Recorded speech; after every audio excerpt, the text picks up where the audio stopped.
Déjà bonjour à toutes et tous, donc je me présente Laurent Nguyen.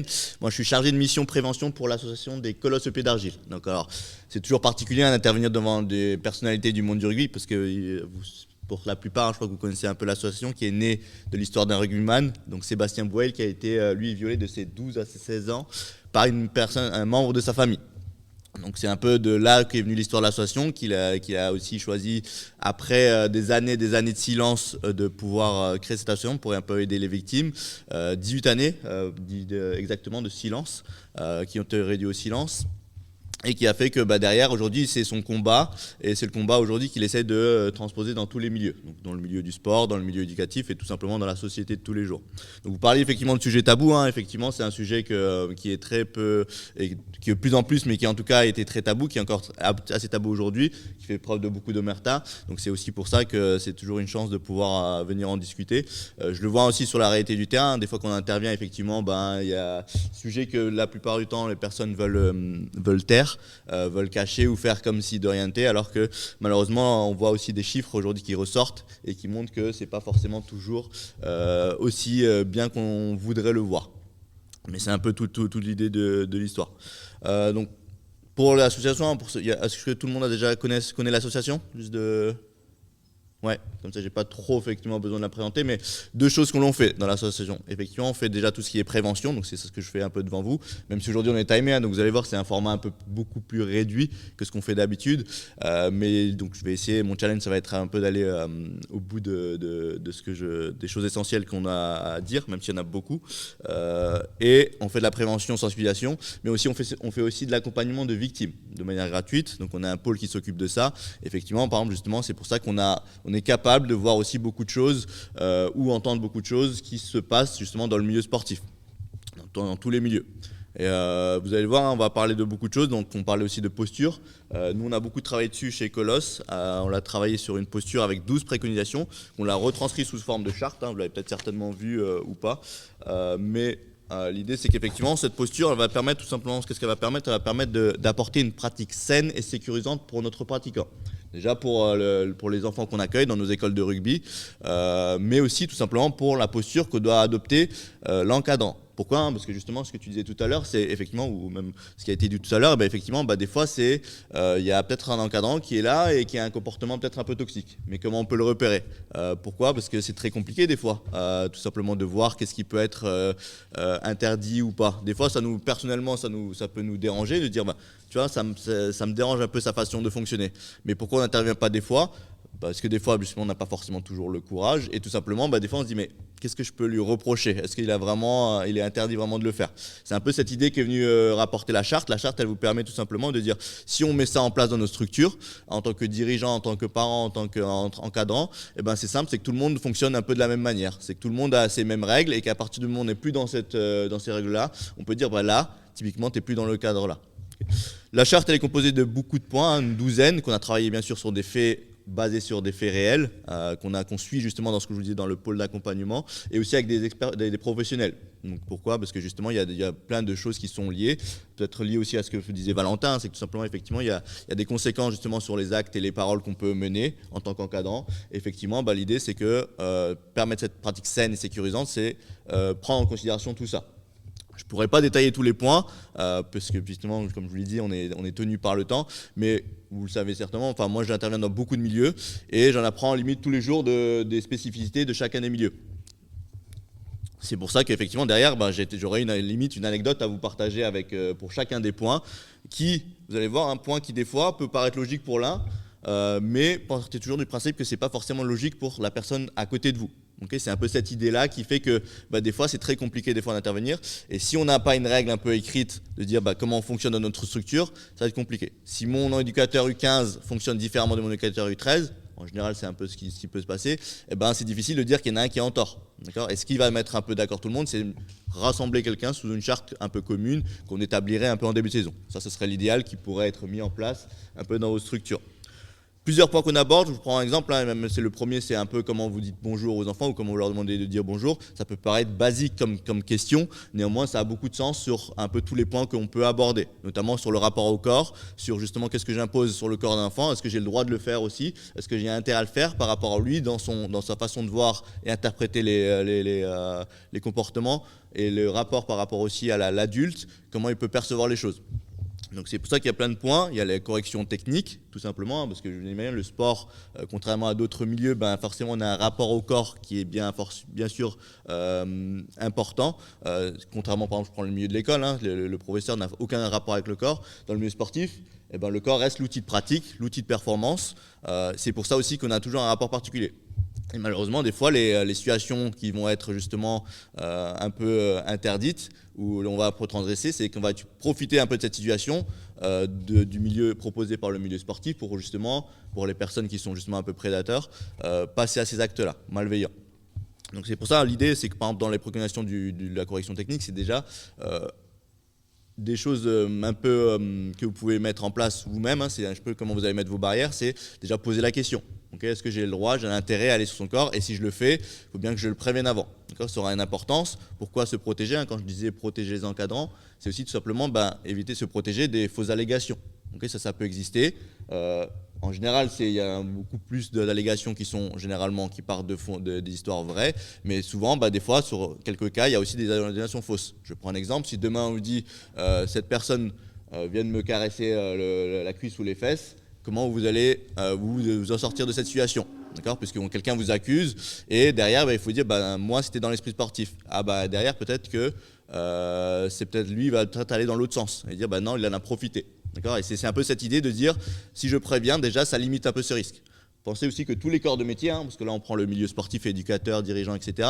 Mais tous les corps de métier viennent un peu à ce travail-là. Pour travailler beaucoup avec les pompiers, hein, j'interviens par exemple cet après-midi avec les pompiers, ils ont maintenant aussi, ils essaient d'adopter aussi le même mécanisme. D'accord ? Pourquoi ? Parce que justement c'est pareil, c'est toujours dans l'idée de se dire je fais quelque chose par rapport au corps d'une personne, je vais essayer de me prémunir pour pouvoir dire ce que je fais c'est bien dans le cadre de ma fonction. D'accord ? C'est bien en tant qu'entraîneur, en tant qu'encadrant que je vais devoir intervenir et que je vais poser cette question-là. D'accord ? Question aussi justement dans les préconisations qu'on a, c'est la gestion des vestiaires, des sanitaires vestiaires, notamment par exemple des douches. Hein. Par exemple, je dis une chose qui sûrement peut paraître logique pour chacun, hein, c'est qu'aucun adulte n'a le droit ne doit prendre de douche avec les enfants. Et pourtant, quand je suis sur le terrain et quand j'interviens auprès des encadrants, j'ai eu un gros débat une fois dans le monde du rugby. Hein. Bien sûr, je ne citerai pas de nom ou de structure, mais il nous disait que le responsable de l'école de rugby me disait nous, tu vois, on douche les enfants dès qu'on a les écoles de rugby. Ouais, effectivement, pour moi c'était logique qu'il n'y avait pas ce cas, donc des fois je passe assez vite, je dis ça peut paraître logique pour tout le monde, il n'y a plus d'adultes effectivement avec les enfants, c'est peut-être des choses qui se passaient dans le passé, aujourd'hui on vous déconseille de le faire, c'est même interdit. Mais aujourd'hui, j'ai eu un débat pendant 25 minutes sur les enfants qui me disaient nous on les douche nos enfants. Nous, moi ça m'arrive des fois excusez-moi l'expression, mais c'est vraiment les termes qu'il m'a dit, moi des fois je lui lave le cul le gamin. Il m'a expliqué, il nous a dit et j'étais avec un club qui me disait nous on fonctionne de cette manière. Ouais, donc c'est pour ça que je vous disais la logique de l'un n'est pas la logique de l'autre. Dans son idée, il n'y avait pas de mauvaise intention. Okay, partez aussi du principe que dans ces cas-là, hein, souvent les personnes, quand vous les interrogez, il n'y a pas de mauvaise intention. D'accord ? Mais c'est quoi la différence du coup avec une personne qui a justement ces mauvaises intentions ? Okay, à quel moment vous allez pouvoir détecter ça ? C'est pour ça que je vous dis quelle est la limite un peu dans ces actions-là. D'accord ? C'est pour ça que je vous dis. Encore une fois, pareil, un autre club qui est plus dans le milieu du rugby, pour une histoire, hein, c'est pareil, c'est que Nico qui nous disait, nous à l'époque, on laissait, c'était un intendant en fait qui est passé à l'acte malveillant sur un mineur, et tout simplement qui disait, qui avait l'autorisation entre guillemets de pouvoir intervenir justement dans les vestiaires, parce que sous prétexte qu'il faisait les maillots, etc., et qui en a profité en même temps de rentrer dans ce moment-là. Et c'est justement après, en ayant toutes ces fonctions-là, qui lui permettaient de le faire, hein, plus ou moins, parce qu'il n'y avait pas de règle qui était établie, il a profité, il a essayé d'inviter un mineur chez lui pour passer à des actes sexuels. Donc voilà, et il vient bien que le club derrière, il s'est dit, mais pourquoi on n'a pas mis, c'est tout simplement la règle où tu n'avais rien à faire dans ce vestiaire-là. Pourquoi à ce moment-là, tu étais dans ce vestiaire ? Et pourquoi on l'a laissé faire ? Okay, c'est un peu se dire, vous voyez, derrière, on ne s'en rend pas compte tout de suite parce qu'on n'a pas mis les choses de manière préventive. Et c'est derrière, quand il y a un incident qui se passe, qu'on se dit, mais pourquoi on n'a pas fait ça avant ? D'accord ? C'est un peu l'idée de se dire, dans la charte, c'est de se dire, je vais bien me prévenir et prémunir pour que tout le monde fonctionne un peu de manière bienveillante dans notre structure. Ça protège bien sûr l'encadrant, mais aussi la structure. Pourquoi aujourd'hui, je vous disais, hein, j'ai beaucoup d'histoires qui y arrivent. Et là, typiquement, dernièrement, hein, dans ma propre discipline, il y a un président qui est venu me dire, qui me dit aujourd'hui, je suis sous le feu. Pourquoi? Parce que c'est l'encadrant qui est mis en cause pour des affaires graves, qui risque des peines, une vingtaine d'années de prison pour ce qu'il a commis. Et aujourd'hui, c'est le club qui prend. Okay, c'est le club qui prend en termes d'image. Je vous dis que la presse, elle arrive pour pouvoir justement un peu essayer de trouver toutes les réponses et en tout cas porter plein d'accusations. Il y a les parents qui arrivent derrière et c'est pareil. C'est l'image que vous pouvez porter de la discipline derrière. D'accord, c'est pour ça que se protéger tout le monde, c'est un peu cette idée-là. L'accès aux vestiaires, aujourd'hui, on est aussi beaucoup filtré dans le milieu sportif. J'enchaîne sur les points, mais l'accès des vestiaires, on est beaucoup filtré dans le milieu sportif. Ce n'est pas le cas dans tous les milieux, mais nous, on a justement maintenant l'honorabilité. Mais derrière l'honorabilité, ça ne suffit pas. C'est bien sûr qu'il faut bien un contrôle aussi de la structure même. Pareil pour tout ce qui est pas de communication, qui devient de plus en plus, vous allez voir, un peu réglementé. Hein. Ça va être difficile aussi sur le terrain parce que le droit à l'image, notamment, effectivement, ça va être de plus en plus complexe parce qu'il y a beaucoup maintenant de choses qui se passent sur Internet, sur le numérique, notamment de pédocriminels qui arrivent sur le numérique et que c'est pour ça que la loi, de plus en plus, elle va devenir dure. Et ce qui va être impacté, c'est aussi les clubs parce que derrière, vous allez avoir de nouveau des obligations justement sur ce cas-là. Mais c'est important parce que du coup, comme je vous le disais, c'est malheureusement à cause des personnes qui viennent un peu transgresser ces règles et de profiter un peu des choses qui peuvent se passer avec des images, avec l'intelligence artificielle aussi qui arrive derrière. C'est un peu cette idée-là, pourquoi la charte existe et pourquoi on essaie de la mettre en place dans nos structures. C'est important de le prendre en compte en tant qu'encadrant, c'est de s'ouvrir un peu sur qu'est-ce que je fais moi et se dire peut-être que derrière, ça peut créer des situations un peu douteuses pour l'enfant déjà aussi et pour moi. C'est un peu comment je me mets en sécurité dans ma façon de faire. Ce regard un peu plus aiguisé, un peu aussi sur cette ouverture, parce que je vous le disais, c'est un sujet qui est tabou. On dit toujours, non, nous, ça ne nous arrive pas dans notre structure. Vous allez voir après, je vais vous partager aussi quelques chiffres, quelques points aussi importants, mais vous allez voir que ça peut concerner un peu tout le monde. Ça peut arriver dans une structure et qui arrive. Je vous parlais notamment le rapport au corps. Aujourd'hui, chiffre de 2020, qui est du coup assez récent, hein, un enfant sur 10 est encore victime d'inceste. Ça veut dire que vous prenez votre structure, hein, il suffit de prendre vos structures, dans les chiffres, vous avez un groupe de 30, vous avez 3 qui sont peut-être victimes encore d'inceste. C'est à échelle nationale, c'est une statistique, ça veut dire que dans une équipe, vous pouvez en avoir 30 et en avoir 0, et dans l'autre, en avoir 6. Et c'est à l'échelle nationale, donc forcément, vous avez un peu plus. Mais pourquoi c'est important de poser toutes ces questions-là? C'est ça. C'est des chiffres que aujourd'hui, elles sont pas forcément favorables, et c'est pour ça que statistiquement, on en a. C'est un peu l'idée.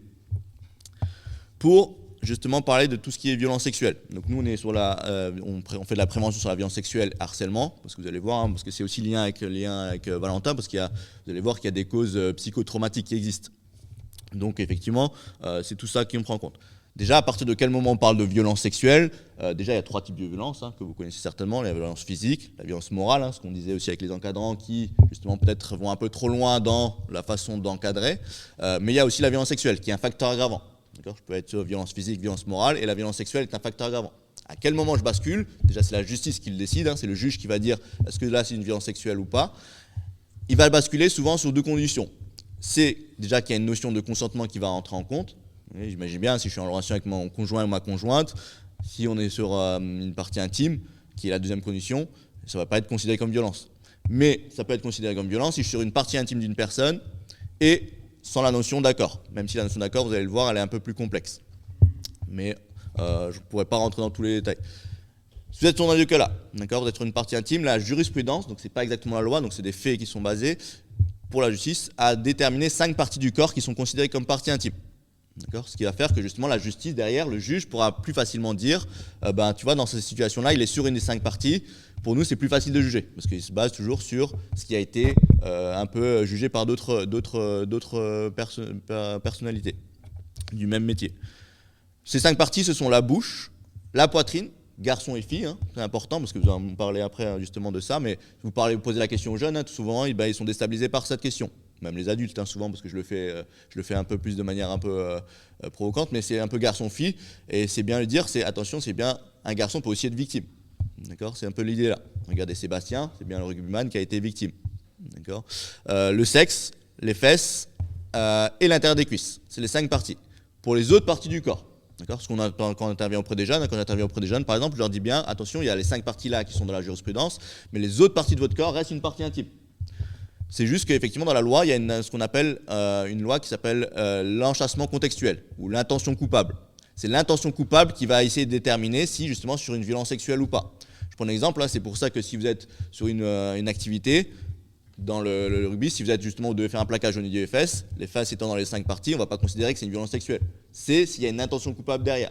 D'accord ? C'est aussi pour ça que des fois, justement, là, tout à l'heure, quand j'ai assisté un peu à ce qui a été changé dans la clinique, ce qu'on disait évoquer, c'est justement pourquoi des fois c'est plus compliqué pour des profs de PS d'intervenir sur certains sports. C'était aussi lié à ça. Je prends exemple la gymnastique, parce que ça a été aussi cité comme exemple. Eh ben, c'est très difficile. Ils nous disaient, effectivement, pour en avoir discuté avec beaucoup de profs de PS, ils nous disaient, aujourd'hui, nous, on fait plus trop de gymnastique. Et du coup, les gamins, effectivement, même constat, arrivent en 6e, ils ne savent plus faire une roulade. Parce que avant, la gymnastique, ça supposait beaucoup un rapport au corps qui faisait on devait forcément toucher à une partie qui était assez sensible, partie intime. Et c'est aussi ça, hein, ça revient au même propos que tout à l'heure, c'est aujourd'hui ils ne savent plus faire une roulade parce qu'on n'est plus capable de le proposer. On n'est plus capable parce que c'est toujours compliqué dans notre posture de se dire est-ce que je peux intervenir cette fois. Moi, je dirais, mais parce que la société a changé aussi, hein, c'est aussi bien parce que ça permet aussi à d'autres personnes qui n'ont pas été, qui ont profité de ces largesses-là pour en abuser. D'accord, c'est aussi dans cette idée-là, donc ça va dans les deux sens. C'est bien et en même temps pas bien derrière pour le gamin. Mais c'est tout ça. Violence sexuelle, il en existe plusieurs. D'accord, donc vous avez toute une panoplie. Il n'y a pas que on connaît les plus graves ou celles qu'on entend beaucoup à la télé. C'est que le viol, l'agression sexuelle, etc. Mais il en existe beaucoup d'autres. L'outrage sexiste, hein, qui est justement une nouvelle notion dans la loi, qui va permettre aussi d'un peu de venir sanctionner justement à quel moment la personne n'est plus dans ce cadre-là. Okay, on parlait de cadre. La charte, si on revient à la charte, c'est pas quelque chose de légal. C'est-à-dire c'est vous qui allez le mettre en place dans votre structure. D'accord. Par contre, là où on peut se dire, c'est attention, c'est qu'il y a la loi. Ça, c'est le dernier rempart qui va dire, attention, c'est le dernier garde-fou qui va nous dire, là, tu vois, tu es typiquement dans un truc qui va être interdit. D'accord. On peut le mettre bien avant, c'est avec la charte, et après, il y a la loi qui va venir. Dans cette loi, effectivement, il y en a plusieurs. Comme je disais, l'outrage sexiste, c'est une infraction donc interdit, qui est sanctionnée par la loi. Il y a le harcèlement sexuel. Il y a aussi l'atteinte. Donc moi, je vais en détailler 3 principales qui vont être l'atteinte sexuelle, l'agression sexuelle et le viol. C'est les 3 principales, même s'il y en a d'autres qui sont importantes. Et qui sont importantes quand même parce que du coup, il y a des fois des situations, c'est très litigieux. D'accord ? Pourquoi ? L'atteinte sexuelle, déjà, c'est souvent celui qui est le plus compliqué ou que personne ne connaît vraiment. C'est ce qui régit les relations mineures-majeures en France. Il y a un âge seuil qu'on appelle ou qu'on entend beaucoup sous majorité sexuelle, même si ça ne s'appelle pas comme ça au sens de la loi. Au sens de la loi, on parle d'âge de discernement de consentement. C'est-à-dire qu'un mineur qui est en dessous de 15 ans n'aura jamais le droit d'avoir une relation sexuelle avec une personne majeure. Jamais. D'accord ? Ça, c'est déjà une première règle posée, d'accord, pour protéger toujours les mineurs. On dit que le mineur n'est jamais consentant en dessous de 15 ans. S'il est au-dessus de 15 ans, il peut avoir une relation sexuelle avec une personne majeure sous 2 conditions. La première, c'est que l'écart d'âge ne soit pas trop grand. D'accord ? Ça veut dire qu'il y a une jurisprudence, encore une fois, qui tourne autour de 5 ans. D'accord ? Ça reste une jurisprudence, c'est une décision finale qui va rester au juge, mais c'est autour de 5 ans. Pourquoi ? Parce qu'il y a aussi cette relation d'emprise entre l'entraîneur et les athlètes qui fait que des fois, il y a ces relations-là qui peuvent exister. D'accord ? Et c'est pour ça que la loi elle est venue dire attention, s'il y a une relation hiérarchique entre les deux, ça sera interdit. Ça, c'est la deuxième condition de l'atteinte. C'est l'écart d'âge et qu'il n'y ait pas de relation hiérarchique de fonction ou de fait. Si ce sont son parent ou si ce sont prof de musique, prof de rugby, prof de PS, peu importe ce que j'ai, si j'ai une fonction hiérarchique avec la personne, ça sera interdit.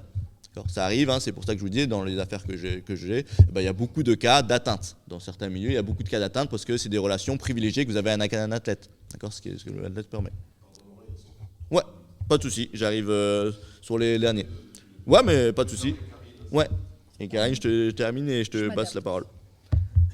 Et je termine sur ça. Donc effectivement, vous avez ces points-là. L'agression sexuelle, c'est ce qu'on appelle au terme attouchement. Vous êtes sur attouchement. Et l'acte de pénétration peut être justement sur l'acte du viol, et lié à un acte de pénétration. Pourquoi c'est important de connaître ça au niveau de la justice ? C'est que les sanctions ne sont pas les mêmes. Si je suis sur viol, au sens de la loi française, c'est ce qu'on appelle un crime. C'est-à-dire que vous êtes jugé sur un autre tribunal avec des sanctions beaucoup plus lourdes. Si vous êtes sur l'agression sexuelle, c'est toujours aussi grave, mais ce sera sur du tribunal correctionnel. Ce sera un délit qui sera jugé en tribunal correctionnel. Moins de 10 ans de prison, pour faire un résumé rapide. Des jeux de récré que vous pouvez voir aussi dans les situations dans vos structures qui sont faits par les jeunes, parce que les violences sexuelles, c'est pas que les adultes sur des jeunes, c'est aussi des jeunes entre jeunes. C'est pour ça que c'est important de prendre ça en considération. C'est que par exemple, je prends des exemples que vous en avez certainement entendu, le jeu de l'olive, qui est souvent très répandu, le jeu de l'olive, le jeu de la biscotte, le jeu du chabit, tous ces jeux-là, Si vous reprenez la définition du viol, de l'agression sexuelle, ça peut rentrer dedans. D'accord ? Pourquoi des fois on ne sort pas? C'est que tout simplement, effectivement, c'est qu'on ne connaît pas forcément la définition exacte de la loi, et en plus on prend ça sous forme de jeu. Donc vous imaginez bien que pour un enfant, c'est un jeu. Ça reste pas un jeu, ça peut avoir par contre des conséquences assez lourdes, notamment des conséquences psychotraumatiques que Valentin aura pu aborder dans les cas des violences sexuelles. Je vous le disais aussi, pour terminer, vous donner les derniers chiffres, comme ça je vous ai encore 2 points majoritaires, mais ça va aller assez vite. C'est justement, ça peut arriver dans toutes les structures. Donc sur ça, c'est important de prendre en considération. C'est pas parce que justement j'ai un club familial ou que justement j'ai un club qui est très structuré, ça peut arriver chez tout le monde parce que le pédocriminel aujourd'hui, c'est quelqu'un qui se fond dans la masse. D'accord ? La personne qui passe à l'acte, c'est quelqu'un qui se fond dans la masse, il ne se fait pas remarquer, et souvent dans 94% des cas, chiffre du ministère de la Justice, dans 94% des cas, c'est un proche qui commet ces actes-là. Un proche, ça veut dire c'est quelqu'un qu'on est capable d'identifier. D'accord ? Ça peut être l'éducateur, ça peut être un parent, c'est quelqu'un qu'on est capable d'identifier. D'accord ? C'est pour ça que c'est important de prendre en considération. Dans les statistiques qu'on a aujourd'hui, il y a 97% d'hommes qui sont pédocriminels, 3% de femmes. Mais ça veut aussi dire que dans ce cas-là, il y a aussi des femmes et des garçons ou des filles victimes. D'accord ? Les chiffres aussi que vous pouvez avoir, aujourd'hui on en parle beaucoup plus parce que vous avez des canaux de communication beaucoup plus élargis. Signal Sport, je ne sais pas si tout le monde connaît Signal Sport, maintenant ça permet justement de recenser toutes les affaires de violence sexuelles, ou physiques ou psychologiques qui arrivent dans le milieu sportif. On les regroupe et les chiffres de 2023, je vous le disais, sont quand même assez alarmants, puisqu'aujourd'hui on a sur les chiffres de 2023 1800 signalements, donc personnes qui ont été signalées ou de faits qui ont été signalés au niveau du ministère. Vous avez 1207 personnes mises en cause. Ça veut dire mises en cause, ça veut dire qu'ils ne sont pas coupables, mais ils ont été incriminés de quelque chose. D'accord ? Et après, c'est une enquête qui va essayer de démontrer s'ils sont bien coupables ou pas. Ensuite, vous avez 783 éducateurs sportifs sur ces 1200 personnes. Donc, c'est 700 personnes qui sont éducateurs sportifs, à peu près 500 éducateurs avec une carte professionnelle et 200 bénévoles. D'accord ? Et c'est des chiffres qui remontent. Elles ne remontent pas toujours tout de suite parce que la parole est toujours difficile à libérer, mais on voit ces chiffres-là. 65 fédérations concernées par les faits de signalement. D'accord ? Donc ça veut dire qu'il n'y a pas une fédération plus que l'autre. Il y en a plus qui sont médiatisées, mais tout le monde est concerné. La plupart du temps, c'est 78%, c'est des faits à caractère sexuel. 80% à faits à caractère sexuel. Donc vous imaginez bien que c'est la plupart du temps, c'est des faits qui sont remontés à caractère sexuel. 78% concernent des faits concernant des mineurs. Okay, pourquoi ? C'est pour ça que c'est important de considérer tout ça. Donc, il y a les mineurs qui sont victimes, par des fois d'autres victimes, mais aussi justement souvent sur des affaires de violence sexuelle.